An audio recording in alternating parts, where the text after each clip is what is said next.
స్వామి రామ్ నమస్తే అందరికీ. స్వామి రామ్దేవ్ గారి మార్జాలాసనం చూద్దాం.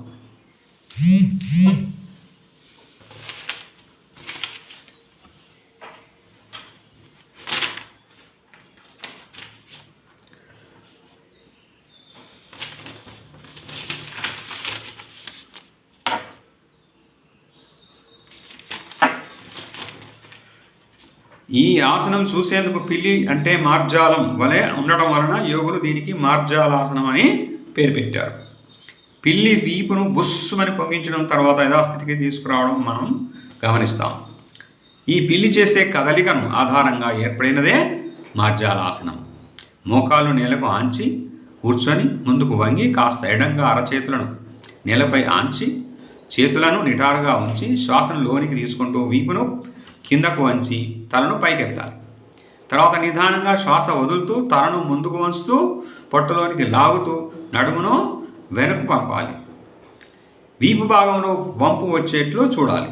తిరిగి మళ్ళీ శ్వాస తీసుకుంటూ తల పైకెత్తాలి. పొట్టలోనికి నడుము వద్ద వీపు భాగంలో లోతు. ఇలా శ్వాస ప్రశ్వాసలను నిదానంగా పూర్తిగా తీసుకుంటూ వదులుతూ సాధన ప్రారంభంలో 5 నుంచి 10 శ్వాసల వరకు సాధన చేయాలి. మెడ నడుము కదలికలను శ్వాసలతో సమన్వయం చేసి క్రమబద్ధంగా సాగించాలి. ఉపయోగాలు: మార్జాలాసనం వలన వెన్ను మెడ కండరాలు నడుము నొప్పులు తగ్గి ఆ ప్రాంత కండరాలు బలపడతాయి. థైరాయిడ్ సమస్యతో బాధపడే వారికి ఈ ఆసనం ఒక వరం వంటిది. అలాగే స్త్రీలకు అత్యంత ఉపయుక్తమైన ఆసనం. ఈ ఆసనము అంటే ఈ యొక్క మార్జాలాసనము ఋతు సంబంధ సమస్యలకు ఉపశమనం కలిగిస్తుంది.